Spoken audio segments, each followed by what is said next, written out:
तुम्हाला एक specific पिरियडचा show तुम्ही होस्ट करत असता रेडिओ स्टेशनमध्ये, त्यावेळेस तुम्हाला बाकी सगळ्या गोष्टी सॅक्रिफाईस करायला लागतात.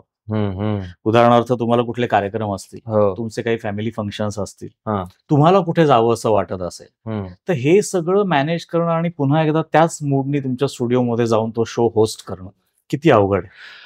आता हे अवघड पण आहे आणि हे सोपं पण आहे तसं बघायला गेलं तर. मी तुला सांगतो, म्हणजे मी ह्याला नाही, काही जण म्हणतात मी कलाकार आहे आणि मग असं तसं, आणि त्याला फार हे करतात की मी कलाकार आहे म्हणून मला स्पेशल ट्रीटमेंट मिळाली पाहिजे.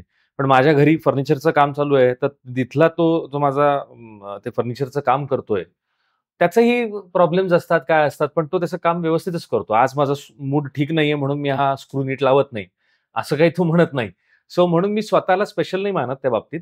पण येस, चॅलेंजेस आहेत. तू म्हणलास तसं सगळं काही असं प्रत्येक मीडिया फील्डचं आपलं आपलं एक चॅलेंज आहे. म्हणजे की आता तू फ्रीलान्सर म्हणून जर काम करत असशील किंवा तू मी कोणी, तर आपल्याला एक सर्टन फ्रीडम असतं.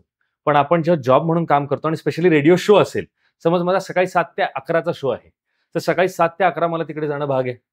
सो आणि सकाळी 7 ते 11 जर जायचं असेल तर 6ला उठणं भाग आहे.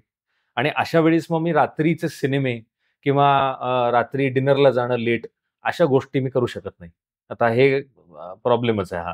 संध्याकाळचा शो अजून, म्हणजे मी खूप वर्ष संध्याकाळचा शो केलेला आहे आणि संध्याकाळच्या शोमध्ये तर अजून प्रॉब्लेम, की 5 ते 9 तुमचा शो आहे आणि 5 ते 9 मध्ये मोस्टली सगळे मित्र भेटतात चहासाठी किंवा बाहेर जेवायला जातात, पिक्चरला जातात.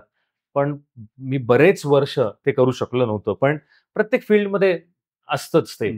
आणि तू शेवटी विचारलंस की समज आमचा मूड ठीक नसेल, तर मग त्या माईक समोर येऊन हसत खेळत कसं बोलायचं, तर त्याचं उत्तर सिंपल आहे. ते प्रत्येक प्रोफेशन मधले लोक करतात.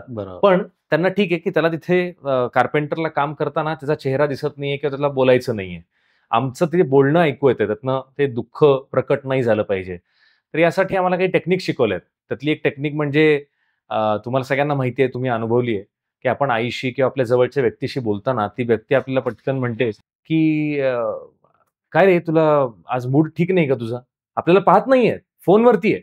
पण ती व्यक्ती आपल्याला असं म्हणते. त्याचं कारण असं आहे की त्या व्यक्तीने ओळखलंय की आपण सॅड आहोत. आता हे कसं ओळखलंय? तर आपण जेव्हा सॅड असतो तेव्हा आपण स्माईल करून नाही बोलत. बरोबर. आणि ते जे आपल्या पडलेल्या चेहऱ्याने आपण बोलतो, तर एक इंग्लिश वाक्य आहे, स्माईल कॅन बी हर्ड. क्या बात आहे. म्हणजे तुमच्या चेहऱ्यावर जर हसू असेल तर ते ऐकू येतं. सो ही एक टेक्निक आहे. आणि सवयीचा भाग पण होतो ना, की इथे आपल्याला एनर्जी द्यायचीच आहे. इथे आपल्याला एनर्जी देऊनच बोलायचंय. उत्साहानंच बोलायचंय. सो ते तसाही एक भाग आहे, काही टेक्निकचा भाग आहे.